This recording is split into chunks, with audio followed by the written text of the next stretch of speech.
Welcome to the After Party Hangover. I am your host, Mangria Fuel. What is going on, my man?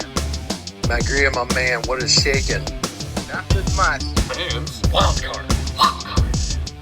Fly fast. Eat ass. Keith Lee is my spirit animal. It's going to be called Turban Warfare. Now listen, you know what to do, send me in the comments. Prison style. Andy keeps saying he wants to eat my ass. We'll grab a spoon, mate, and taste some class. But Sam's just been hit with a spoonful of truth. Bitch. Suck a shit, pal.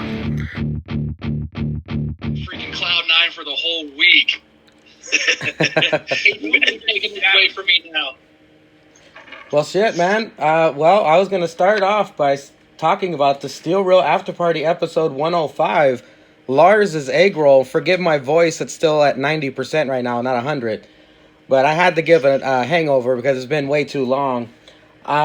We heard what Zanka got for Christmas. Stixadam, what did you get for Christmas? Bunch of clothes. The essentials, socks, underwear, shirts. That's about it. That's pretty cool. I got a big fat goose egg, but it's fine. I get gifts throughout the year anyway. I'm a spoiled brat, just like Jake is. Which, by the way, happy birthday, Jake. Do you both have a special birthday message for the birthday boy? Oh, I do. Jake, you're in your 30s now, I'm guessing. Time for you to go out on your own, find a place, find a girl, settle down, and you can ride this host of the year last year thing all the way up until January of next year, because I am the number one host. And happy birthday, douchebag. How about you, Adam?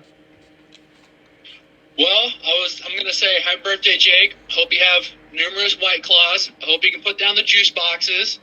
Hope you can leave the playgrounds. Hope you can go to at least to a Chuck E. Cheese. Have a nice little cheese pizza. Maybe play a little round of air hockey. And then go home and just maybe throw on some Sesame Street and enjoy the rest of your day. Well, and leave the kids at the playground. There you go, Jake. Yeah. Happy birthday from the Steel Real After Party. I'm glad you're here, Zanka. Adam, I know you are dating, right? You have a chick? Yes, sir. I am married, and very interesting subject you guys talked about over this past SRAP with women, sleeping with women. Is it considered cheating? What say you, Adam? Well, I think that it kind of depends. I mean, I guess if the other person, like if the significant other / boyfriend is down with it, then yeah, I guess there's no problem with it. I mean, I guess it depends on the other person's views. I mean, I guess. It depends how close to the action you are, right? In my opinion, if they invite you in, it's not cheating. Maybe where Jake was coming from was maybe psychological. Maybe the psychological cheating what meant more to him. But as Zenka said, bumping beavers, it ain't no thing. I'd allow it if I could watch. That's what I'm saying. If nothing else, you get a quick fucking digit smell and you're good. Zanka is the people's host. He is the Hall of Fame host, in my opinion, and he does a lot extra for us, including watching the Mitch Bennett Comes to Town porn. Adam Hagen, did you watch Mitch Bennett Come to Town, or whatever that dude's name was? No, I didn't. I just took Zanka's word for it. He's always the one that's down to take a bullet for the SRAP Army, so I take his word. He took a gay bullet this time. He took a big gamble. I did not win. I left the table. I lost all my chips. I'm done. Have you been able... The world wants to know, Zanka, have you been able to whack it since the podcast? Yeah, I'm pretty sure I did it on the way home from the podcast. I had a lot of built, stuff, so I had to get it out there. Toss the rope out the window, good to go. My question is, did your girlfriend, was she there, and did she happen to see you watch it? And if so, what was the look on her face? No, she was not there. I did it in the bathroom on the shitter, so I actually even had my digit out. So it probably could have happened if I was into it, but it's just not my thing. Jesus. I did not. Like candle, kind of romantic. I did not watch Mitch Bennett come to town because maybe personally I'm afraid that if I watch gay porn, I'll start to get into it and it'll just start a snowball effect. So I'm gonna avoid Mitch Bennett getting head and stick to regular freaky ass X video porn. Come on, what are you guys doing with your lives? You gotta live a little. Hey, there's some rabbit holes that you just do not go down. I've seen that porn. How do you know? You never know what's down the hole, man. My imagination can just ruin it for me enough as it is. Well, Zank, Chris, and I are very familiar with shitty movies. That's why I handpicked The Ginger Dead Man and Jack Frost. We've heard Zanka is not familiar with these crappy movies. Adam, are you familiar with The Ginger Dead Man? No, but I have watched my fair share of crappy horror movies. I watched one last night called Blood Bags, and let me tell you something. I wish I had my $4 back and my hour and a half of my life back. Jesus. Well, the only way to kill Jack Frost, the evil Jack Frost, is with banana juice. So let me just tell you right now not to watch that movie because it will cause brain damage. You kind of just sold me on it. I might actually kind of look that up this weekend. Yeah, wait a minute. I'm going to go ahead and skip ahead to the NXT review because I'm very curious on Zanka's thoughts on these past two shows. I'll go ahead and play the role of Jake today, not molesting kids, but breaking down the action. NXT starts with the talented Mrs. Rhea Ripley, the brand new NXT Women's Championship, cutting a promo in the ring when she gets interrupted by the bootylicious Toni Storm. She comes out there and reminds Rhea that she has beaten her not once, but twice. While she's talking... I didn't hear a word they said, and it's because I'm a pig, I get it, but Toni Storm's ass is out of this world. It has a tractor beam on it. I tell you what, I was literally the same. I was just sitting there in awe. I didn't know if I needed to sit there and keep watching or go in the bathroom and, rub one out. Match it up. I got you. I got you. I'm not sure why I didn't like Toni Storm, because I guess the last time she fought Kaylee Ray at a UK takeover, she was being a whiny little bitch, like crying in the ring while Kaylee Ray beat the shit out of her. So that was a major turnoff. But when she showed up on NXT with that big fat ass, I became an instant Toni Storm fan. You know in movies when they drop a flash grenade and all you hear is... That's what happened when Toni Storm's ass came out of the curtain. Yes, I completely agree. And then, while Toni Storm was cutting her promo, straight out of the UK mart, the fugly Miss Mountain Dew trailer park, Kaylee Ray comes out, interrupts, with her stating her case that nobody's taken the belt from her. But then we get another interruption as the mini psychotic Asian Io Shirai comes out, spouting out her, I'm guessing, Zanka's favorite promo, with the whole audience shouting what, which I can't believe they still do that to Asian people when they try to cut promos. It's disrespectful. But then she just looks at the title and says, mine! And then she pops the crowd out of that. Then we get Bianca Belair coming out saying she's better than everybody, whipping her hair around. And after that, the final interruption, Tenacious C, Candice LeRae, comes out, standing next to her big sister, Rhea Ripley, wanting to get in on this action. Rhea Ripley says, screw this, let's just fight. They all start tangling. We come back from commercial break. It has been turned into a 6-women tag match. Did you guys pick any highlights out of this match? Like, what was your favorite part of this match? Were you just tuned in on Toni Storm's ass? Or did you pay attention to any of the action? You can take it, Sticks. I thought there was a few good spots. Otherwise, I'm a big Toni Storm fan, but I also like Io Shirai. I noticed that she really, when they were tagging, it was just mostly, she didn't get in all that much. It was Bianca and freaking Kaylee Ray. And finally, when they got Io in, she went to go for her freaking moonsault, and then the freaking person moved, and it's like, what the hell? Well, let's bypass all of this. You know what we're all thinking. Our favorite part of this entire match was when Toni Storm sat on Kaylee Ray's face during a pin attempt. How much money would you pay to get a booty storm like that, Zanka? All of it. All my money, dude. I have a child. I would have no problem putting him up for an auction, whatever it takes. Your son is collateral for Toni Storm's ass?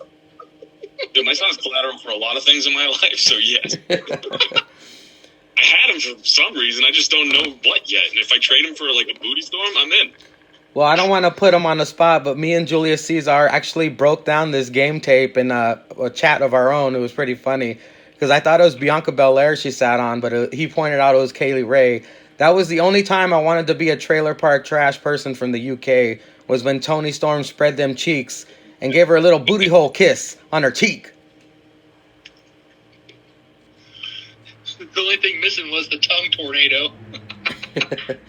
Well, Bianca Belair eventually pisses off.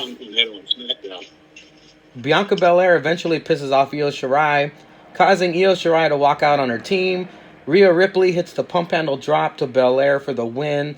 I thought this was decent action to kick off the NXT. These women can all go.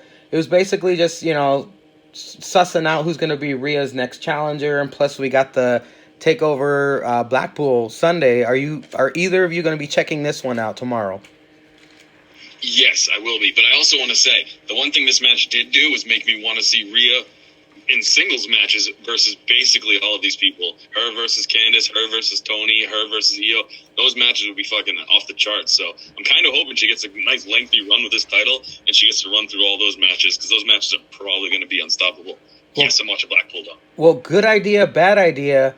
Is it a good idea for either woman to become double champion, meaning Toni Storm becoming UK NXT champion plus women's NXT champion, or Rhea doing the same? Do you think that's a good idea or a bad idea? I think it would be a good idea for one reason only. You're going to get that title on NXT, which is, you're going to see a lot more for American fans anyway.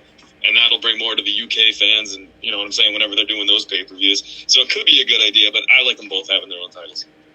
Do you watch NXT UK at all, Adam? I do every once in a while. I'm going to end up catching Blackpool probably sometime tomorrow afternoon, tomorrow night. And I totally agree with Zanka on that one. I think UK kind of needs a little bit of a push, and having a double champ would definitely bring over some more eyes and maybe give them the push that they need, because I think they got some pretty good wrestlers, especially in like Gallus, and their tag team division is pretty decent over there too. And they got some single stars that, if they got some eyes on, could probably make a really good transition over to NXT whenever they needed to bring them over. Well, their roster's as stacked as NXT, just regular NXT. It's crazy if you look at them. Yeah. Well, after this, we get the first of two Tommaso Ciampa video packages, which is very weird because they were both similar, because we get a Tommaso Ciampa video package right now, and then later on during the night, we get like almost the exact video package, which is kind of strange.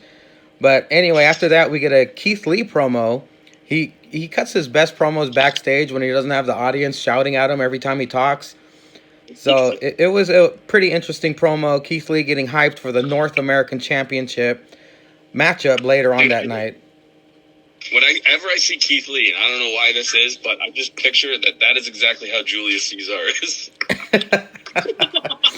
That's all I can picture. It's just him having a good time. Everyone's into him. It's every time he goes to the bar, he just cuts a promo on the whole bar and just starts chugging down them beers. Oh my god, his videos are hilarious. Well, ladies and gentlemen, I don't do anything on weekends. I live for Julius Caesar's freaking Instagram stories, because they are what I want to do on my weekends. He's living the life, man. Sorry to interrupt you, fellas, but it looks like we have a fourth member to the After Party Hangover. Ladies and gentlemen, the Great Bretsky 99. Well, I joined at a good time, I see. We have Zanka and stixadam with us. Brett, how is your day going? Hey, Brett, Jake let you out of the chains? What? Jake let you out of the chains for his birthday? Yeah, I'm getting an hour of free time. We'll make good use. Going up against that gimp mask. Oh, God. Yeah, I don't know. I'm happy I can talk. I finally breathe, get some fresh air. It's great. You're talking well out of that gag ball, dude. Hey, Bretsky. You learn. Bretsky, last month you turned 18 and you wasted no time in hopping on the porn and you sent us a thumbnail from the Mitch Bennett porno. So my question to you, my friend, have you seen Mitch Bennett come to town? Oh, unfortunately I have. But it's so funny though. You know how dudes who come back from war have that look in their eye? That's what me and Bretsky probably have right now. Post-traumatic war syndrome. You know he did a second video? What? I didn't watch it because I'm already traumatized enough, but when I pulled it up to do the bit for the upload of whatever hangover it was for the resolutions, I saw below it recommendations, next video, Mitch Bennett solo in the shower. Oh my God, dude. Zanka, get on that shit. Does he talk? I don't know. I hope so. God damn it. I know what I'm doing later. Howard? Dank in the shower with Mitch in the shower? Oh my God, I'll take a video if that happens. Please keep us updated, Zanka, and break down the game film, please. Do I have to? I already did one. Hey, you want to be the number one host this year, don't you? Not that bad. Well, Bretsky, we're breaking down NXT. Did you happen to catch it this week?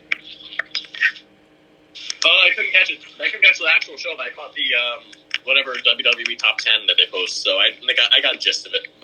Well, right now we're up to the Dusty Rhodes Tag Team Tournament. Round 1 match, the Forgotten Sons versus Imperium's Eichner and Barthel. Which was unique about this match, I noticed it's two heel teams fighting, right? Neither one of them are face. Yeah, I think they're both heel. Yeah, last night I checked, they were both heels. Well, it was a very hard-hitting match, very impressive. And I noticed that Eichner had a broken nose, and he was wearing that weird, like, Batman and Robin face protector mask. Eventually, that mask fell off, creating a bullseye, and he took some damage to that broken nose, if it is broken or kayfabe broken. But my favorite move of the entire match was from Imperium. Barthel tossed a Forgotten Son to Eichner, who caught his ass and turned it into a vertical suplex. That strength is fucking amazing. You forget how good of a team, you forget how good of a tag team specialist Blake is, because, you know, Blake and Murphy, they were a pretty big deal back in the day, but he was on fire in this match. What do you guys think? You said Batman and Robin, so all I've been thinking about is who in WWE would make a good Batman. And all I could think of was, like, The Miz would make a great Bruce Wayne and a Batman, I think. What do you guys got? I'd go with that. Yeah. And Paul Heyman obviously is the Penguin. Who would play Harley Quinn?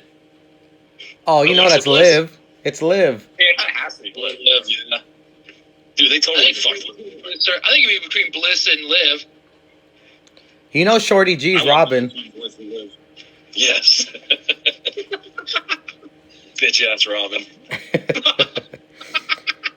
Well, eventually... Tag team matchup was legit. Sorry, I'm doing the thing I always do where I go off topic.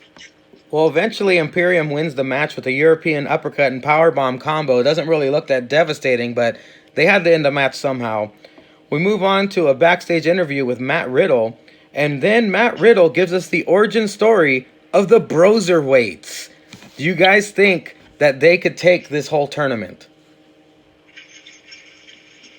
That's who I'd put my money on for sure. They're two top guys, and I feel like Triple H he likes putting over the guys that he thinks the crowds are behind anyway, and I think that's going to be it. It's got to be it. Yeah, I mean, look at Ricochet and Aleister Black last year. I mean, that's not a real tag team. They won it, so I can't see these guys not winning it, or at least not going far. Who won with Finn? Didn't Finn win one with, like, Joe or something? Finn won the first ever Dusty Cup with Samoa Joe. Yeah, Yeah, so that's kind of what that's usually the route they go. So that would be my pick if I had to put money on it. They're at worst going to make it to the finals. Right. Yeah. Do they just look at the list of NXT merchandise top sellers and they're like, oh, we'll put those two together? Because it seems like random tag teams win the Dusty Cup a lot more often than actual tag teams. The Dusty Cup sounds like what I throw my jizz into. That's maybe a new word for vagina. The old Dusty Cup. The old Dusty Cup.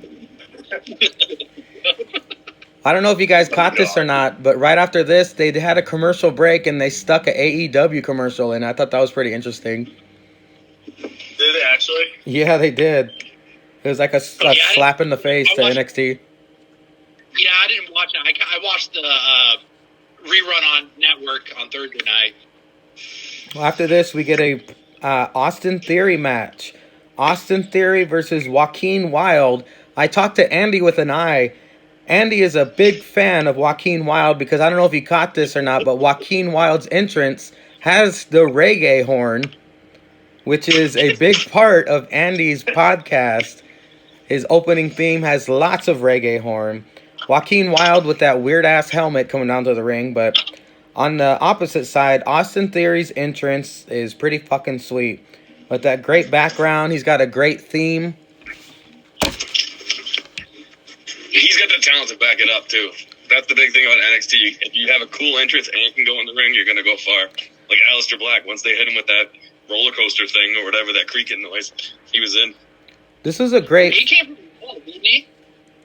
Yeah, he came from Evolve. I thought he was pretty good over there. I saw him on that one show that they did when they had the network, when they did it with the network, and he was pretty good on that show. Yeah, he's good. He can go. Who did he drop the title to? Because he was the Evolve champion. I don't remember. I almost said PCO, but that's Ring of Honor. I watch way too much wrestling. Wrestling and Gabe Horn is way too much of my life right now. What's this? That's the good life. No, not. And I gotta sit next to Jake for 2 hours. I'm telling you guys, feel bad for me, please. Your schedule is fully booked. All I hear is 3 different things of gay porn. I don't know what you're thinking of. That's pretty much it. Well, one's gay mouth porn, so... Well, this was a great fresh matchup. The future of NXT is looking great. Austin Theory ends the match with a jumping TKO that would even make Cynic proud. I thought it was a great quick match. We move on from this with Undisputed Era warming up backstage. We come back from commercial and Damian Priest is backstage with some whores cutting a promo about the upcoming North American Championship match. As soon as I saw Damian with them whores, I was thinking of what Zanka was talking about Frank on Always Sunny. That's fucked up, because when you said whores, that's the first thing I thought of. How long is it going to be before we get to Ho Train 2.0? Probably 2 weeks. I'll give it 2 weeks. Once they see the ratings starting to slip, they're going to bring back all the hoes. You know what's funny? I watched both shows, and NXT, in my opinion, was better, but they got fucking wrecked in the ratings, so I don't know what's going to happen. I couldn't believe it. It was like 900,000 to 700,000. Well, I thought they were going to lose just because they did the award show the week before, and you never come back strong after those things, so... And AEW actually had a really good show 2 weeks ago. This show sucked, if you ask me. Well, I guess AEW might have interested the fans because of the cliffhanger of the whole, Moxley joining the fucking Inner Circle. So maybe that's what got the fans back. Whereas, like you said, Zanka, they're coming off of an awards show, so they didn't really have anything. Like the fans weren't anticipating anything for this week, I guess. Plus, AEW did have a good show last week. Like, that's why I tuned in. I wanted to see how they're going to do it, move everything forward, and it was just, it was all right. Well, they took advantage of NXT having an award show. Yeah. Well, up next. But if they didn't, you get Twitter bitches being like, oh, they have to work on Christmas and New Year's. Yeah. It's a lose-lose for them, really. Well, up next, we get another Dusty Cup Round 1 match with another pair of heel teams fighting each other. We get the Undisputed Era versus Bellum. And I'm not too familiar with Bellum, But boy, that didn't stop Mauro and Nigel from making all those coffee jokes. I don't know if you caught that, Zenka, but they were dropping some corny-ass, caffeinated coffee jokes throughout the match. Yeah. I was here for it. I liked it. It was terrible. I'll give you that. What was cool is these teams are both heels, and they were pretty equal the entire match. They worked pretty well together for being two heel teams, but I'd say they were equal until Adam Cole interfered and gave the edge to the Undisputed Era. How did you guys feel about this matchup?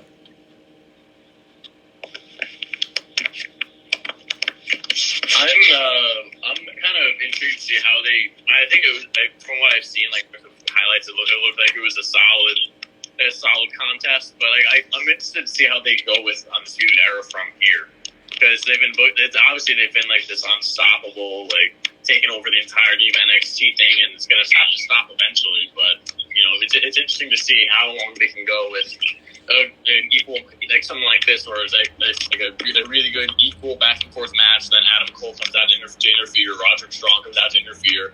I'm interested to see how long that takes before it gets stale or it doesn't work anymore. I see that's how they're going to get out of the tournament, is Roderick Strong or Cole they're going to come out and, you know, it'll be the old he hits his own partner by accident thing, and then they'll get a quick roll up to get out of there. Otherwise, you got to keep them strong, and I don't see them winning the whole thing, because like you said, they win everything in NXT. So 2019 was the year of the Undisputed Era. They did everything there is to do in NXT. I believe 2020 is the year the Undisputed Era invades Raw and or SmackDown and starts doing new shit, because if they remain in NXT much longer, I believe it'll start getting old. Yeah, I'm afraid if they do end up invading, is Vince and then Heyman gonna let them get strong for like one episode, then just have them get demolished for months on months. I'm more interested to see, like, are they gonna have them all like lose their titles on one takeover, or will it be like a slow, like one member loses a title leading up to like Cole losing his title at a takeover, or does Cole end up keeping his title and he's the only one that has a title in the group? Yeah, that'll be interesting. I wouldn't doubt that if the WrestleMania takeover, they all lose their belts, and then the next night on Raw, they just show up and start fucking shit up. I think what we're gonna need is Velveteen Dream back, and I think if he gets a big enough pop, which he obviously will, because they need another star like Cole to take that title right now. And it could be Finn, but I feel like NXT is going to keep it fresh. I think Velveteen might get a shot finally when he comes back from injury. That would be the perfect guy to take it off of Cole. After a lengthy Cole run, you give Velveteen Dream the shot. Or if you really kind of want them to fuck it all up, you have them all enter the freaking Royal Rumble, then they each turn on each other when it comes time to start doing eliminations. Or they all enter and Lars just comes out and tosses them all out because they're all 120 pounds. If Lars comes out at the Royal Rumble and the crowd starts chanting Mitch, Mitch, Mitch, what do you think he's going to do? He's just going to start sucking dudes off. You got to steer into that kind of gimmick, man. That's money on the table. There's going to be ropes and slinging everywhere in the crowd. Well, the match eventually ends when, like I said, Adam Cole interferes, delivers a kick to the head of Wolfgang. O'Reilly and Fish hit the high-low for the win. They move on in the Dusty Cup. Then we get Johnny Gargano heading to the ring to cut a promo. Very interesting that the crowd was booing him most of his promo. I wasn't aware that the crowd turned on Johnny Gargano, maybe just because they love Finn more, but the crowd is pretty divided. Could that be that Gargano's getting maybe a little stale on him with the good guy type of thing? Like, he had that pretty good little heel run when he was with Ciampa, but is he kind of just more seen as like a baby face instead of like a tweener? I'd have to say you're right. The crowd is getting tired of Gargano. He is pretty much Johnny NXT, but he's been there so damn long that any new flavor of the month, which I can't believe I'm saying that about Finn, but anybody new to come in, they're going to be more excited to see over Gargano. Gargano puts on matches of the year, but Finn as a face or a heel will always get the bigger pop. Johnny Gargano's star is fading. In my opinion. I think what's helped Finn out is that he made that heel turn and he's made it successfully.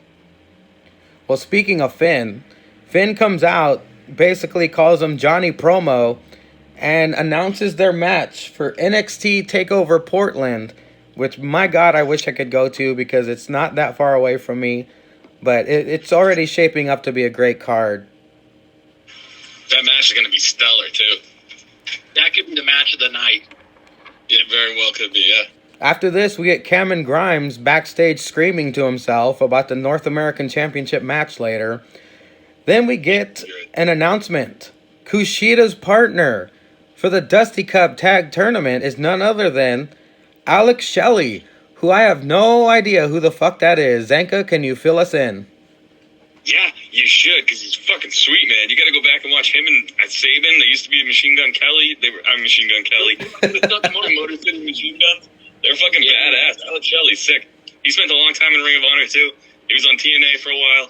He's really good. I'm pumped that and these guys used to tag as well, so this is going to be epic. Motor City Machine Guns were freaking phenomenal back in the day. They were awesome. Well, hopefully, because I'm sorry to say, I'm still not sold on Kushida. So hopefully the Time Splitters will change my mind. After this, we get Mia Yim versus Kaden Carter. I'm pretty sure this is not going to be on the Hulu cut. Pretty quick matchup. Mia Yim wins after Kaden comes off the top rope and Mia hits a one-knee code breaker. And then out of nowhere, we get Chelsea Green, her sexy ass, coming into the ring, attacks them both. And then some fucking weird Harvey Whippleman-looking dude on the ramp saying, "This is the Robert Stone brand." Does anybody know who the fuck Robert Stone is? No. Well, hopefully this leads to something interesting because other than Chelsea Green being fucking sexy, I did not give a fuck about this. We get a Dominic Dijakovic. I had to space it out so I could say it correctly. Promo. Promo backstage again, hyping up the main event. This is when we get that similar Tommaso Ciampa promo talking about beating Adam Cole. He wants his life back. He wants Goldie back. We all get it. I'm guessing that's taking place at NXT TakeOver Toronto as well. Now the main event. The number one contender match for the North American Championship. It's a fatal four-way. Damian Priest versus Dijakovic versus Grimes versus Keith Lee. Who was the most impressive to you guys in this match? Because I got a lot to say. Mangria, you were the most impressive to me because now I can say Dijakovic. I spaced it out pretty good. Yeah, and you said times that I'm in, I got it. That name is a terror for me. It is. It's horrible. I believe Keith Lee was the standout in this match. I know he won, but each person did something very impressive this match. This was Keith Lee's coming out party. I think he is the next big thing. Mitch had his last week. And this match proved it. Keith Lee is the fucking man. Did you notice anything special about any of the other competitors, Adam? I thought they all did. They were all able to hit good spots. It made them all look strong, and I totally agree with Keith Lee winning. And if anybody's going to take a title from a member of the Undisputed Era, it should be Keith Lee, because this star has just been rising since freaking Survivor Series, and he needs to have a title on him. This hangover would be 2 hours long if I called out every spot, but let me just say the exchange between Keith and Dominic was priceless. They know each other so well, they blocked every move, then they gave that look to each other like, yeah, you the man. I thought that Spirit Bomb was awesome too. Those two worked so great together. My favorite move of the match was when Dominic threw Damian Priest at Keith Lee. Keith Lee caught that gangly Razor Ramon looking fuck and then used him as a weapon against the other two, and then eventually powerbombed him on Priest. It was incredible. The Keith Lee's strength. Priest, he flips out of the ring onto all three opponents to the outside. Keith Lee, from the second rope, lifted a standing Damian Priest off the apron to hit a suplex. Cameron Grimes impressed as well with his kicks and his strength. Priest does a Dragon Rana to Cameron Grimes. Keith Lee catches Grimes again with another impressive show of strength. He had him in a powerbomb position, but Dominic grabbed Grimes from Keith, hits the knee to the face. Keith Lee pounces Dominic out of the ring. Priest hits the crossroads on the Keith Lee. Lee double choke slams Dominic, and Priest ain't nothing but a Lee thing, baby. Cameron Grimes then somehow nails the collision course on Lee. For a 2 count, he moonsaults off the top rope to the outside onto Damian Priest, double stomps Dominic to the apron. Keith Lee hits the Spirit Bomb to Cameron Grimes for the win. Keith Lee is the number 1 contender for Roderick Strong's North American Championship that will be decided in 2 weeks. What a hell of an NXT. What was your favorite part of NXT for you guys? Tony Storm's ass. Yes, I agree. Yes, Tony Storm's ass. But everything you just said as well. That match, if that was on like a WrestleMania, you'd be like, that was a good fucking match. I was glad they had that match as the main event and didn't have that as the opener, because if they would have switched that and the 6-woman tag match, that would have been a huge disappointment. Yes. Yeah, because they always go fire first match, too. Yeah. AEW kicks off with JR introducing Dave Brown on commentary. Does anyone know who the fuck that is? Nope. Exactly. They basically talked over him the entire match. I think he said a couple lines throughout this opener. It was Hangman Page and Kenny Omega versus Private Party, a.k.a. the Street Profits. Kenny Omega had a bunch of weird circle bruises all over his right shoulder. I don't know if you guys noticed that. What the fuck was that about? Did some alien rape him or something? That could be that suction cup therapy shit. Yeah, I was going to say, a lot of those guys do that cupping stuff. Well, what? Can you explain that? Well, what the hell is that? They put a glass cup on your back and then light it on fire, and it sucks your like skin up, so it's supposed to like tear all like the muscle so it can rebuild, and it's supposed to help you out. I've never done it though. Holy shit. Yeah, Swimmers all the time get it done. Yeah, I've seen a lot of athletes start doing that. I just figured it was some kind of stupid snake oil bullshit. It might be, yeah. I don't know. It looks fucking freaky though. Yeah, it does. Damn, I guess I learned something new every day. Thank you for that. Omega and Page, they get into a chopping contest with Cassidy, the guy who shrieks every time he gets hit, which is always comical. Mark Quinn, he's such a star, man. He was flying all over the place during this match, lighting people up. There was flatliners, Spanish flies, Snapdragon suplexes. It was an incredible match. Hangman, he almost nails the buckshot to Omega. Then Quinn shoves Hangman into Omega, causing another little misunderstanding there. Omega accidentally tosses Quinn's foot into Page's head. Omega ultimately hits the one-winged angel for the win. Do you guys believe that a match between Hangman Page and Kenny Omega will be good? Or do you think Hangman is going to lose again? Well, I think the match is going to be good, and both those guys need it. I know Kenny Omega keeps talking about how he's taking a step back, which in my opinion isn't the right move because he got Joey Janela over in their match, and that was on AEW Dark. So if he wants to get talent over, he's going to get in the ring with him. Hangman is a good talent, but I don't see him being the face of your company. So I don't know. I think the match is going to be fine, but I would actually book Kenny to get the win.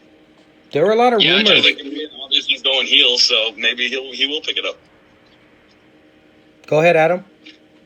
Yeah, I totally agree with Zanka. I mean, I think they missed the train on having Kenny be the face of the company. I mean, I understand with having Jericho be your champion because he's a name, but you know, if you want to get a guy who's a hard worker and does put stars over like Kenny, you should have him. You shouldn't have had him start losing matches and then now relegate him to be in a tag team. I think it's gonna be a really good match because Kenny can carry a good match, but I think also Page is starting to step up with his matches, and all in all, I think it's going to be a really good match. There have been a lot of rumors flying around that certain people might become the leader of the Dark Order. Matt Hardy being one of them. Hangman Page possibly. Luke Harper. Do you think going to the Dark Order would be a great decision for Hangman, or do you think he should remain on his own, or do you think he should join the Inner Circle, Zanka? I think he should remain on his own and just be a heel. I think that would be his best move. The Dark Order sucks. I mean, that would be perfect for Matt Hardy because he takes shit and makes it good. But other than that, I'd leave Hangman on his own. They're kind of corny. Like, I know they're trying to come off as like a weird mystical thing that, like, I don't know, basically something Mitch would have in his basement, but it's not getting over for me at all. So that would be perfect for Matt Hardy if he signs with them. Just doing the whole broken gimmick, but, you know, differently. Or a Luke Harper. A Luke Harper owning his own stable would be kind of cool. I don't see Hangman doing that role, but that's probably, I don't know. They might go there. Plus, Luke Harper looks like a cult leader with that big old fucking beard and his psychotic eyes. He'd be unstoppable with his size if they book him correctly. With all that backing. Yeah, I totally agree with that. Well, after this, we get another progression in this really weird Pac Omega storyline where we get a backstage vid of Pac raping Nakazawa, saying that he still wants his rubber match, and Hangman tells Omega, go, man, go help your friend. He wants his rubber match. Nakazawa's the Asian dude who puts oil all over his body. Is that right? Yeah. Okay, yeah, I don't really care about that guy, but the story between Pac and Omega, I definitely wouldn't mind seeing a rubber match between those guys. For sure. During the commercial... All right, I gotta go be a parent. But you guys, take it home, have fun, to steal a line, or, you know, to do what my ancestors did to the blacks. I'm gonna steal a line from Julius and say, see me in the comments, boys. Alrighty, thank you, Zanka. Thank you for joining. Hell yeah, Thanks. take it. Well, during the commercial break, we get a Adam Page walking through the audience drinking beer with everybody. I thought that was kind of funny. But I guess a really cool, unique experience for the fans there. Then we get, from commercial break, we get Brandy Rhodes joining commentary. Holy shit, was she annoying during that entire match on commentary. What did you think of her commentary skills? Yeah, she's super annoying. I find that when she talks, I want to gouge my eardrums out compared to just looking at her. I mean, she's good at being a manager, but definitely don't give her a mic. I gotta say, she's a lot prettier when her mouth is closed. For sure. We get a Chris Statlander versus Riho for the AEW Women's Championship matchup. And Hikaru Shida and Britt Baker sitting in the audience with a plate of shit under their nose looking expression as they watch in jealousy as Chris Statlander takes on this, basically a child. I hate Riho, man. I don't like her at all. She's not believable to me as a champion. By the way, Chris Statlander's from the Andromeda Galaxy, Adam.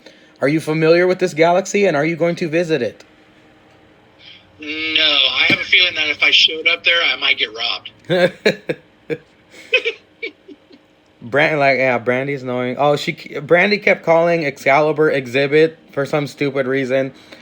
But eventually, Awesome Kong and Bald Lady come down to interrupt this matchup. I guess the Bald Lady's name is Mel or Mal. She attacks Riho. Chris attacks the Bald Lady and Awesome Kong. Brandy then leaves commentary, walks down the ramp, and gets into a face-to-face with Chris Statlander. If you notice, Chris actually started speaking English instead of her stupid alien booping on people's noses or whatever she used to do. And then, from under the ring, out of a horror movie, comes this bald-looking crazy fuck, Luther, who I'm also not familiar with, distracting Chris Statlander while Kong attacks her. Riho eventually jumps on Luther like that hurt at all, but Luther sold it. Riho gets the win after Kong trips Chris before Chris could hit that impact tombstone pile driver she does.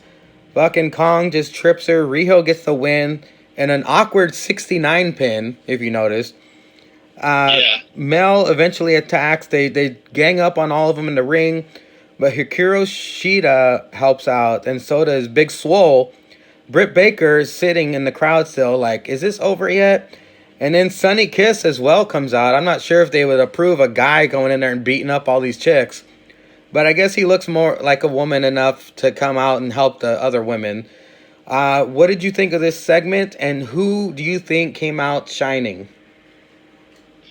I thought there was just a lot going on. I thought that Luther guy looked like freaking the dude from Saw, the guy who was like the one like passing all those strings, the old guy.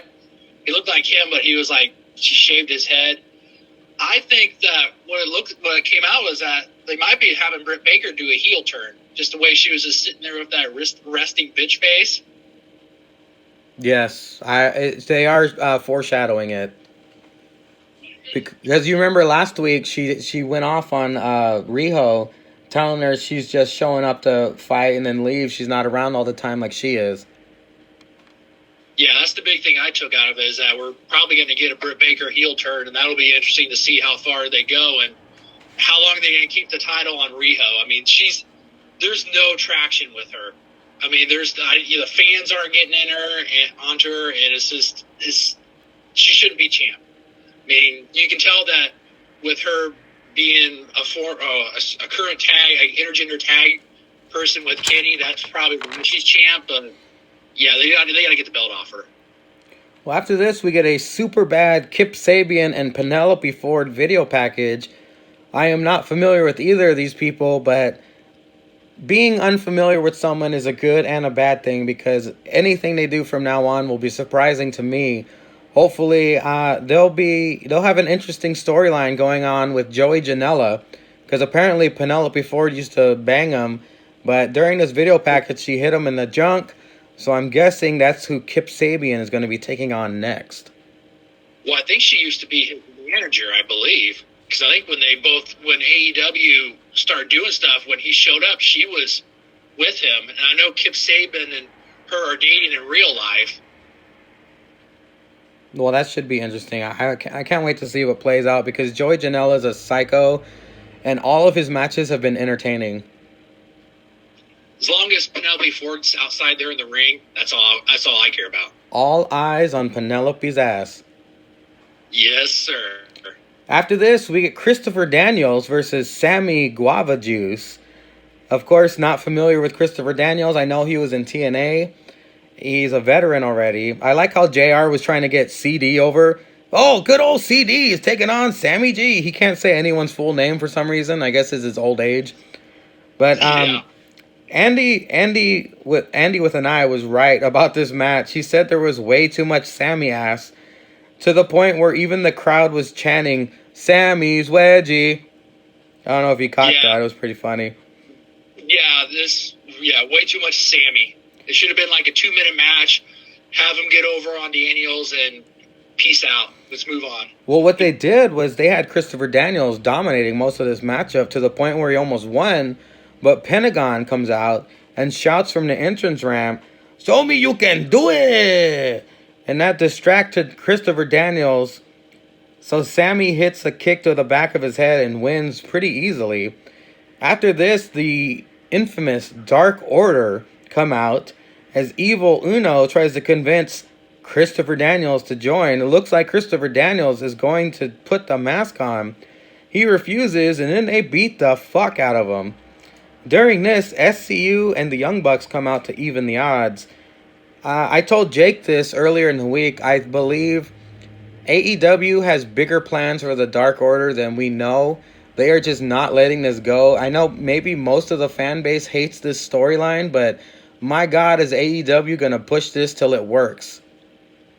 Yeah, they're going to push it till the fans literally turn on them, or they start losing viewership during the time that they're on there. I mean, they were neat when they first debuted, but now the shine's kind of off them. I think the only thing that's going to get them over is if they can figure out who they're going to put in as like a new signee as a leader. Maybe that person will get them some shine. Maybe will help them take off. But it's getting really stale. Well, after this, we get the Lucha Bros taking on the Cody and Dustin Rhodes. and I believe this is the first time they've ever faced each other 2-on-2. Very impressive how great Dustin is, even with his old age. He can still go, and they pick up the win here after a Cody cutter and a final reckoning, which used to be called the curtain call from Goldust. After this, Tony Schiavone comes into the ring and interviews, asking what Cody's response is to MJF. Arn Anderson takes the mic and says, "We'll give an answer later." What did you think of this matchup? And do you think Cody and Dustin will get a tag team title shot in the future? I thought it was a good match. I mean, the Lucha Brothers are really good. Cody can go really good, and even with getting older, Dustin is still putting on good matches. I mean, I don't know how good he would be as like an individual match, but he is shining really well in tag team matches, especially with Cody. I wouldn't mind them being a tag team title match. I mean, I don't know. I think their next show is like Bash at the Beach or something like that. And I don't know. I can't remember if I think they're having like a 4-team tag team match or something like that. And I can't remember if they're one of the tag teams in it. But it was a really good match. Well, after this, we get my favorite segment of the night. MJF comes out with Wardlow. They go to commercial. They come back. MJF is in the ring. He calls out Cody, wanting the answer, but he even gives him a 10 count, 10, 9, 8, 7, 6, 5, 4, 3, 2, 1. Doesn't show up, calls Cody a bitch, but out comes DDP, which I guess he's working for free. I don't know if you heard that or not, because his DDP yoga is doing so well.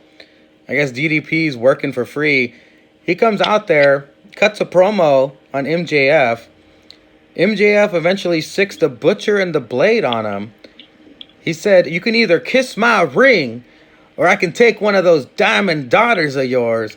I can lay her down real nice in my bed. And then we're going to do one thing and one thing only." He hands the microphone to Wardlow. He does DDP's signature, bang!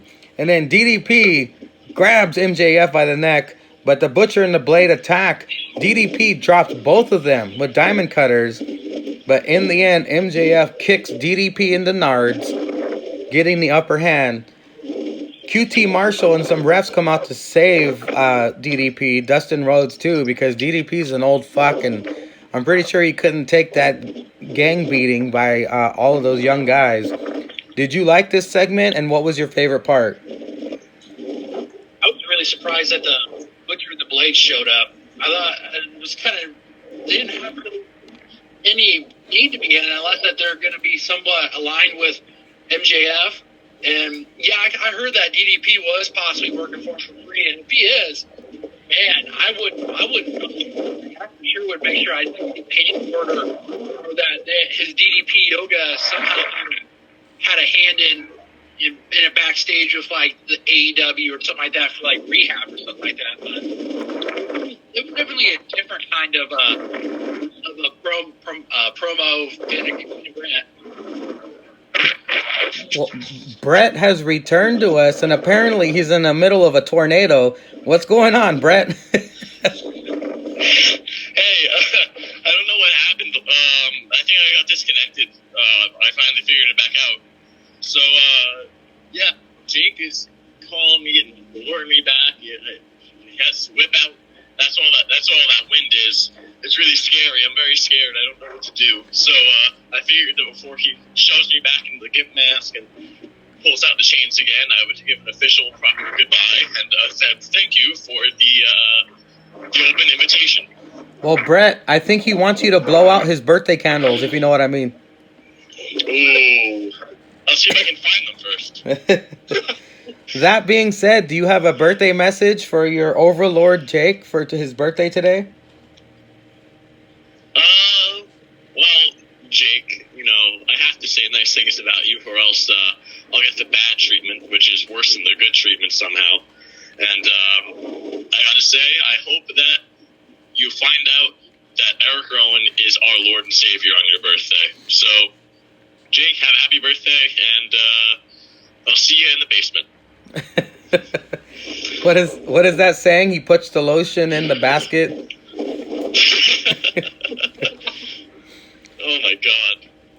Well, we're just in the middle of, we're on the tail end of talking about AEW. We're up to the Jurassic Express taking on the Best Friends. Of course, everybody's favorite Orange Cassidy making an appearance in this matchup. I like how JR called Marco the biggest little man in AWE. Of course, JR's dementia taking over again, making him not say AEW. It was an entertaining match. Marco and Orange Cassidy are entertaining, even though Marco's grotesque to look at.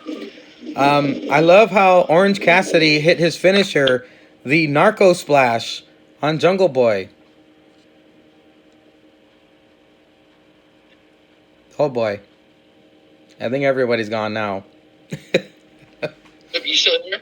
Oh, you there, Adam? Okay. It said people were disconnected. I thought you left.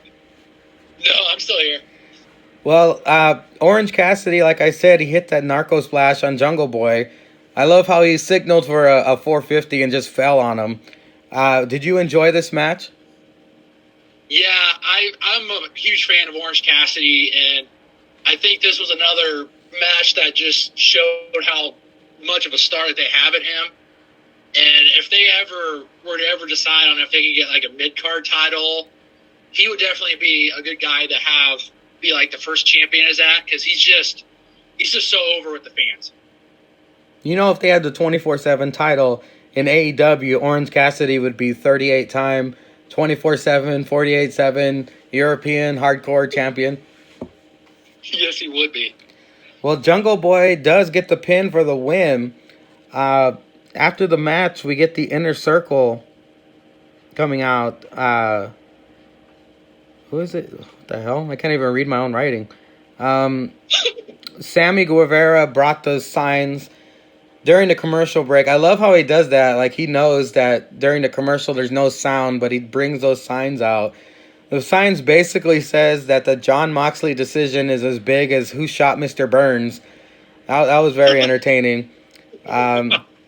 Jericho then introduces Jon Moxley to come out. Moxley, he runs through the crowd with a zipped up jacket, so you already knew something was up. Moxley says he cannot be bought, but I do want to associate myself with the Inner Circle. So my answer is yes. And so with the crowd in shock and the commentators kept saying, "Oh, this is unbelievable. I can't believe this. The crowd's in shock. What is up with Jon Moxley?" And Moxley just playing it up like he's one of the guys, like shouting at the crowd, telling them to shut up. And then Mox is in the ring with Jericho alone. Sammy G and the Big Hurt, Jake Hagar, are outside the ring. And Moxley gets the microphone and he goes, "I was just kidding. I don't want to join your group. You guys are terrible. And one more thing." And he smashes the bubbly in Jericho's face. Jericho playing it off like he got hit by a bus. Moxley then hits the dirty deeds onto Jericho, onto the broken glass. Jericho on the floor dazed. Mox then hits the dirty deeds to Sammy G as well. And my God, did Sammy sell that. He like flipped backwards after it. Jake Hagar ran in the ring to save things, but Jon Moxley took off. And they kept cutting to Moxley in the crowd dangling the keys to that expensive car. And then they smash cut to Jake Hagar holding Jericho shouting, "Why? Why?" This was a very entertaining segment. And maybe this is why AEW killed NXT in the ratings, because of the entertaining storyline. But overall, what was your favorite part of this segment? I was first when Moxley showed up with the jacket. I thought something was up, and then when he joined, I was actually shocked myself. But then as they started filing out, and it left Jericho and Moxley in the ring, it's like, okay, what we got here? And then when he turned on him, that was really good. I thought it was really well played out. Sammy selling that Paradigm was the best seller. Selling Stone Cold Stunner. And I don't remember if it was either AEW's Instagram thing or if it was like AEW on TNT. They had the clip of Hagar holding Jericho behind the song of like, "I just died in your arms tonight." I saw that was freaking awesome. If you get a chance to like get on and look that up, that was awesome. I gotta check that out. That sounds hella funny, man. Oh, it was so good. And I agree. I think this is the reason why they won in ratings, because it's something different. Nobody really knew, because a lot of people are still trying to figure out Moxley's character and stuff like that. So you really didn't know if he was going to join or not, because you don't know which way he's going to go. Like, is he going to embrace full heel, go with them, or is he going to be kind of like that renegade, good guy, bad guy, tweener guy? Yeah, it was a pretty entertaining show. I loved NXT for all the in-ring action, AEW for all the story and the entertainment. That kind of seems to be the broken record here on the Wednesday review show. But, I mean, we're the winners in the end. We're getting spoiled with all this entertainment, Raw, SmackDown, and plus we get a NXT UK pay-per-view tomorrow. We'll all be watching. I will see you in the chat room, my friend. I want to ask you, though, I'm going to do something else new for The Hangover. After each episode, I want us to put our heads together and come up with a hashtag for this episode. So, After Party Hangover, episode 22, hashtag what? We've had Brett come in. We've had Zanka come in.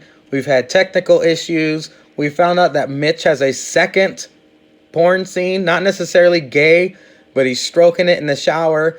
What should we hashtag this episode? Hashtag open orgy. Hell yeah, man. I'm down with that. There you go, ladies and gentlemen. After Party Hangover, episode 22, hashtag open orgy. Thank you very much, Adam. Thank you very much, Zanka. Thank you very much, Brett. Hopefully he doesn't join in on the last 2 seconds and find out we're done.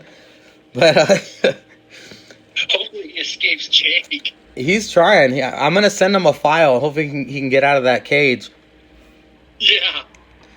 Well, thanks again, everybody. Thank you for everyone who's listening. And as always, all hail Linda's Bush. And now, ladies and gentlemen, hail Ceizar.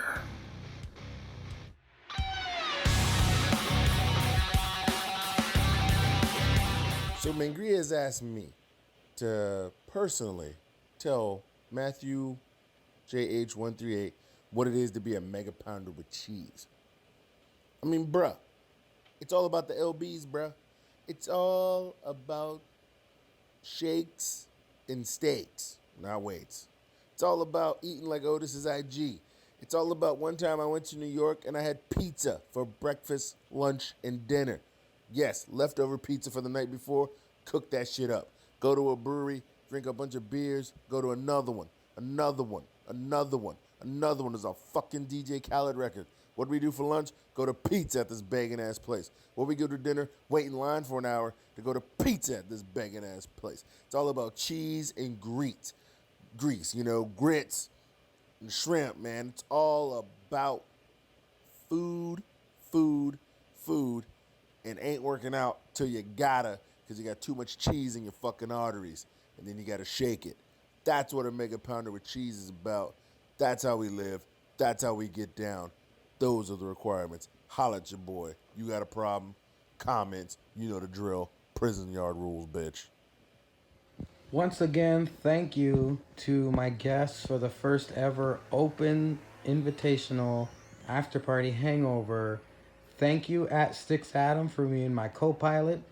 Thank you to at After Party Zanka and at the Great Bretsky 99 for joining us. Go ahead and give them a follow on Instagram. To follow the Still Real After Party podcast on Instagram. Sorry about my voice. It's at Still Real to Us, at After Party Jake, at After Party Zanka. On Facebook, you go ahead and search for the Still Real After Party. Go ahead and hit that like button. And to cover up your nips with some Still Real merchandise, which by the way, today only is the 20% off anniversary sale on shop.spreadshirt.com/stillrealafterparty. I gotta go and get my shirt before that expires. Also, in 2 weeks, we will get another episode of the Still Real pregame, Andy with an Eyes podcast on the YouTube, the Still Real After Party YouTube. channel. That's where you can find the Hangover as well. Of course, you know this because you're listening to this. And as always, thank you everyone for listening. Thank you everyone for subscribing. There's 12 subscribers. I'm impressed. Thank you to all 12 of you. Happy birthday, Jake. And as always, I hate being sick, but that's life.